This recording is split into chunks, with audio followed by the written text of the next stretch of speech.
but you're a two-time national champion. He's not.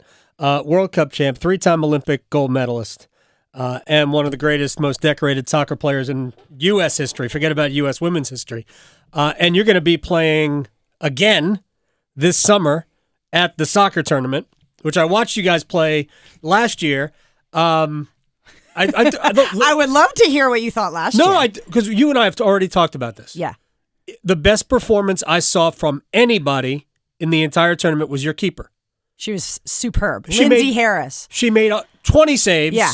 And gave up, 12 goals, 15 goals. Well, we have to refresh the viewers on, or the listeners rather. No, they're viewers. Okay. See, what's right up? There. Hey guys. Usually I'm not on teams where the goalkeeper is getting pelted like she was last year. It's a shooting gallery. But we'll have to explain why. Played against all guys. Wrexham, the second game, which is the game we watched.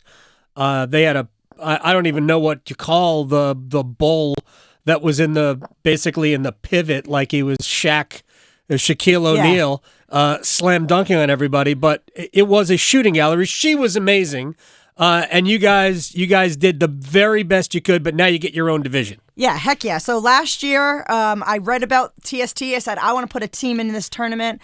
People said, "All right, you're going to get some guys from across the country." I was like, "No, I'm putting in an all women's team."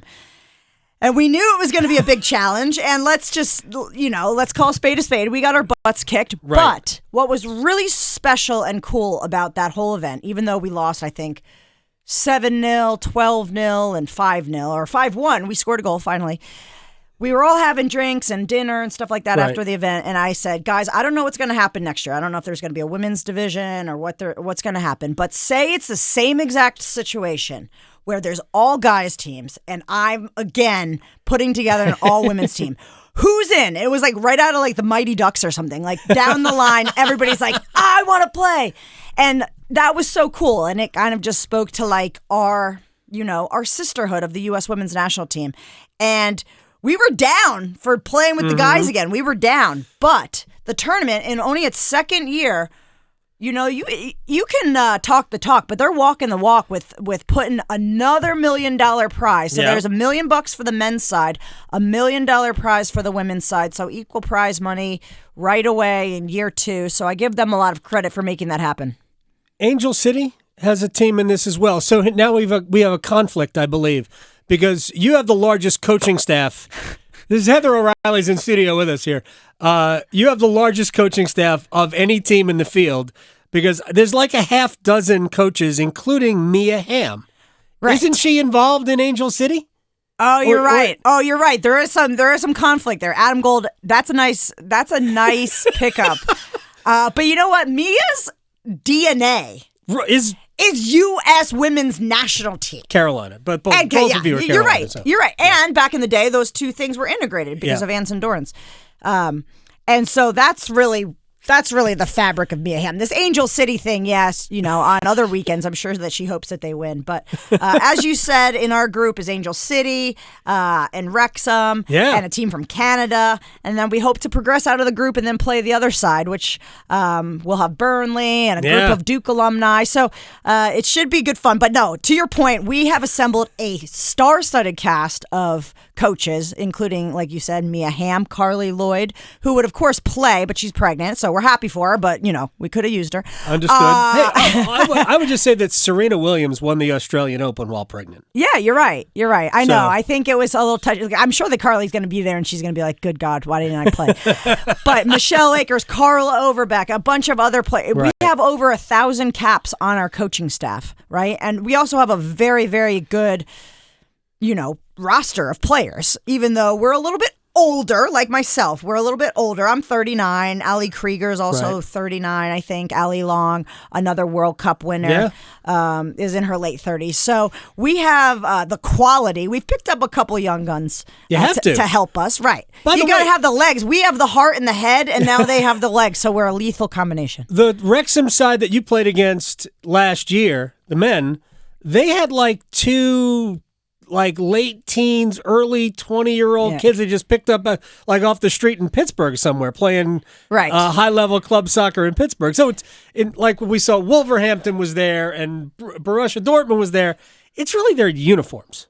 Yes. Well, I think that this is only the second year. So I think that a lot of people and organizations are scratching their head of like, okay, is this serious? Like, should we send our first team players? And then you get into some, well, what happens if they get hurt? Right. Things like that. But $1 million, like say if the North Carolina Courage wanted to submit their first team, yeah, it's a risk that maybe somebody gets injured or whatever. But like $1 million could do a lot for those players and do a lot for the organization. So truthfully, I'm sort of bummed that Angel City is not, I don't think, sending many of their like first team players or North Carolina Courage as well. It's a little bit dicey right now with college eligibility. If you're allowed college players, I think that you are allowed college players with all the NIL stuff. Like, clearly it's not related to NIL, but, obviously it's a changing landscape for college players. So I think that they're going to be allowed to play, but evidently they can't get the bonus money. We've already talked about it. I'm drawing a blank on the tennis player over at Carolina who wanted to play, who had played already in some professional events and couldn't take the prize money. Right. Even though we're paying athletes to play college sports. But she couldn't earn that money. Yeah. It was the dumbest thing ever. It's the kind of the Wild West right now with NIL stuff. But we're just going to... J.J. Watt's playing. Yeah. J.J. Watt is playing. Pat McAfee. I know he's probably a nemesis of yours. I have no problem with Pat McAfee. I have zero problem with him. Is he going to play or is he just putting a team in? Because if he's going to play, I ain't betting on him. He's going to lose. Right, I know. But you're allowed a roster of 20, right? And there's only 7 people on the field. So I think that Pat could probably put himself on the roster and just have a run around for a couple minutes. I watched Chad Ochocinco play last year. He's not bad. He's got some ability. Yeah. He certainly was not the best player on the field that day. But do you like the smaller pitch, the faster game, the way it ends? It's not traditional. Right. People had to get like, why are they taking players off the field? Right. Which was awesome last year. Do you like the smaller side? Yeah. Well, what you're referring to, Adam, is a normal soccer match is 11 aside, right? Yes. And so this competition is 7v7, and I do like that. I mean, I think, when you play pickup soccer, a lot of times it is around 7v7. That's, pretty common. So, and there's a lot of goals. It suits some people's skill sets a little bit better than others. Like I, for one, am like, I was never known for being great in like tight spaces and being very technical. Like I was in like, put me in the open field and I can run. So that being said, I'll be fine out there. Don't get me wrong, but like there's some like the team that won it last year for the men's team was a group of guys from Pennsylvania that were a futsal team, right? Indoor soccer, and they were beating teams like like a Burnley or Dortmund. They beat Dortmund, right? And so I think they waxed Dortmund. Right. They didn't just beat them. Exactly. There's like kind of no offense to them, but like no name indoor guys, right? So it does sort of require a certain skill set, the small side. And then for the scoring, like you're referring to, Adam. So to try to explain this to listeners the easiest way possible, say a game ends and it's 4-3, right? The team that scored 4 hasn't won the game yet. Right. It's to 1 more than the highest score. So that game would be 1st to 5. Mm-hmm. Right? 1st to 5. And the reason why they do that is it always gives the underdog a chance to come back. So the team that had 3 in this instance, 4-3, would have a chance to like maybe come back. And the other reason why it's great is it always ends on a goal. It's awesome. So golden goal, as people might remember soccer being, was when you score, the game is over. Sudden death. People rush the field. Nowadays, like FIFA rules are like 2 15 minutes extra time. I know. I don't even like it. Like yeah, it stinks to be on the rough side of it when it's golden goal and you give up one, and that's pretty traumatic, I'll tell you that much. But I was usually on the other side of that. So.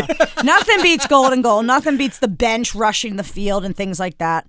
And it's very unique. I think to go back to what the layout of the tournament this is very special, very unique, and it's drawing people from around the world. So I think that it's getting enough interest. that people are coming from Europe and South America. So we now have we have a women's division. We also have an expanded men's side. Went from, I think it was 32 teams last year to 48 this year. And the other thing I mentioned was that after we declare, all right, this is the goal that wins, every 2 minutes, if we haven't gotten to that point, we take one person off of each team off the field. I was at the match last year where we were down to one and a goalie. I love it. 2 players on each team. I love and it. it was stupid fun. So fun. Because I'll tell you what, I know that some viewers might like penalty kicks in soccer, but as a player, penalty kicks are kind of bizarre and sad, right? Because it's just not the Sad? game. It's sad because, well, it's sad for that It's one, a mind game, that though, one isn't it? guy or girl that misses, right?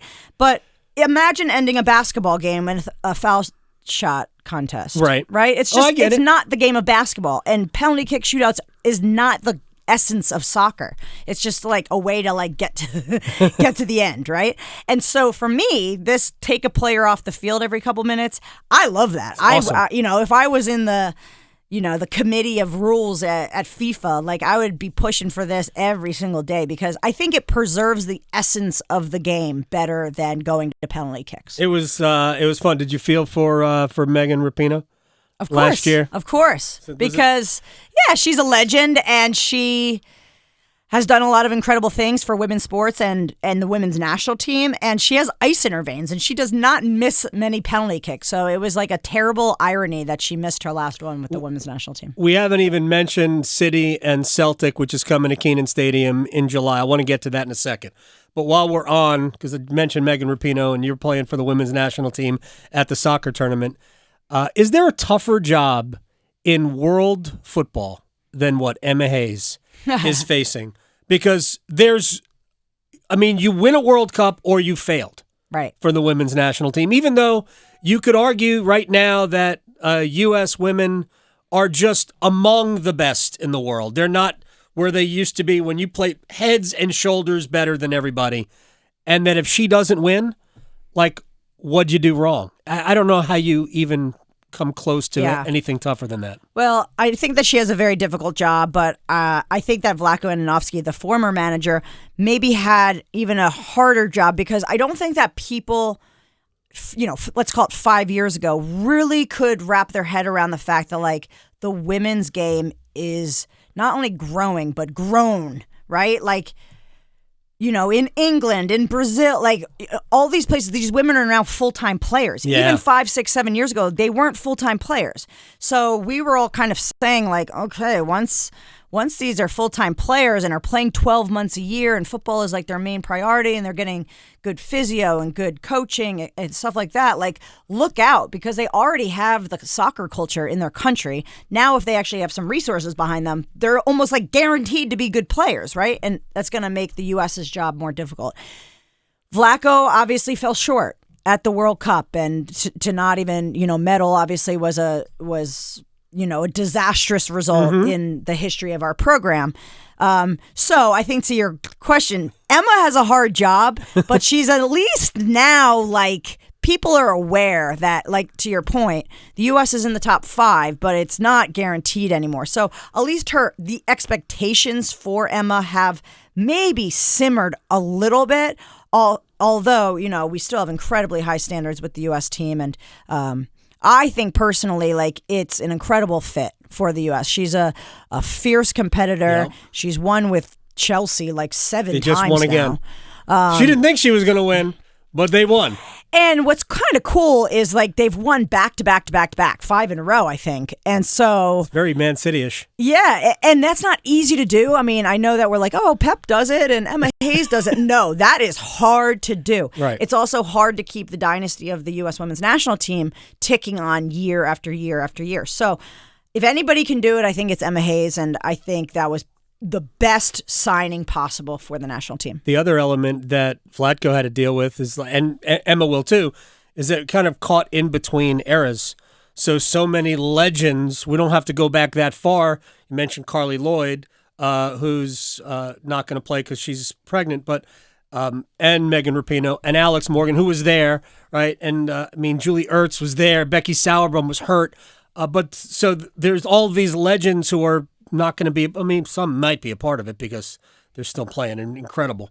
But there's a whole new wave of player. So that had to complicate things too. Yeah, and I think that that's the definition of a good manager, right? Is being able to have like one eye on the present and one eye on the future. And it's just the harsh reality of sports, right? And you have to make some hard decisions. And I think that, Vlatko was dealt a difficult hand in some ways with COVID and then the Olympics being bumped a year and all that kind of stuff, right? And so these older players, now all of a sudden we're a year older. Right. And then he didn't have a lot of time to bring in this newer wave. I'm making the same excuses that he made, right? Which, I like the guy, so that's why I'm having his back. But to your point, Adam, you have to mesh the old and the new. And Emma will come in and, they just put out her roster, her very first roster. And Alex Morgan is on it. And Crystal Dunn is on it. And she's still great, though. I love Crystal. Yeah, she's excellent. And so it will be, you need some leaders on the team that have been there, done that before. And Did they call you? Yeah, you know what? That's rude. Just let me, not rude from you, rude that they didn't call. Okay. Let me impress. You know what? Let me impress. I'm going to back up my words with my actions. Okay. But I'll impress at TST. And, Emma and I are kind of buddies. I think she has my phone number. So I'll just light it up and win $1 million and then expect the call in. In your year at Arsenal, did you play against her? I did. All right. I think I have a winning record against Emma. Uh-oh. I'll have to... Although she did, we were both in the FA Cup final at Wembley, and they beat us. How was that? Just playing at Wembley? Unreal. You're the first person who's ever played at Wembley who's in the studio. Oh yeah? Yeah. Very cool. Yeah, we lost 3-1. We were bad on the day, and I didn't start, so I don't feel like very positive, warm, fuzzy vibes from the game. They were quite good. We were quite bad. But I think over the span of my time there, I think I may have had a winning record against Emma. I got to check it out. All right. Other than, not other than, I guess other than Wembley, best stadium you played in? Dorrance Field, baby. Which is the old Fetzer Field. We laugh, but I mean, in terms of a feeling that I get when I'm there, I think that stadium and that field was really important to formative Heather O'Reilly. Right. I remember on my recruiting trip going out on the balcony that overlooks the field with Anson and just feeling so inspired. I think I was probably getting teary because of course he's such a great motivator and it, is giving the whole pitch, right? Sure. To come to the University of North Carolina and this is where dreams are made and this is where if you work hard, this is the place that you can achieve those dreams. And so really special stadium to me. Let's see, where else? Yeah, Wembley was pretty cool. I must say Wembley was pretty cool. I never stepped foot as a player at the Emirates. That was always a bummer. But Old Trafford, maybe. Okay. I played there at the Olympics. And had a really one of my most important plays in my career was at the 2012 Olympic Games when I launched in across to Alex Morgan in the last couple moments of the semifinal, and she headed it in. And yeah, just a really proud moment. And back then, before I was a gunner with Arsenal, I kind of grew up being a Man United fan, like a lot of Americans do in the 90s. I'm a Liverpool fan. We were my from the beginning. Or just a Klopp bandwagon. No, guy. I became. Which isn't. There's no fault in that. The guy's amazing. He is. Was, I guess. I mean, he's right. not. He's still with. He is still with us. He's not dead. Gosh, it feels like the end though. I became a fan a few years ago. My son's a soccer player, so he's a Man United fan, and I had to choose a side, and I wasn't choosing his. So I didn't really know. I knew they were good. I didn't know how good they were, and I just chose Liverpool. I have a good friend of mine who's a Liverpool fan. Well, Klopp might not be coming to Chapel Hill, but you know who is? Pep Guardiola. He is. I'm excited to see them. I think it's awesome. I'm so proud. It's kind of surreal that Manchester City and Celtic will be playing at Kenan Stadium, but let's pack the house again and give them something memorable. And I was there for Chelsea Wrexham last year. I'll be there on July 23rd for this one. And I'll be there watching you. I already told Carla I will be behind the bench heckling the coaching staff. Yeah, heckle the coaches, and then they can be a buffer, so the players on the field can take care of business. She knows that's going to happen. That's Heather O'Reilly. I appreciate your time coming in. I know you got a lot of things going on. I'd love to talk to you again about just the sport and development, all things like that, so I appreciate it. Thanks, Adam.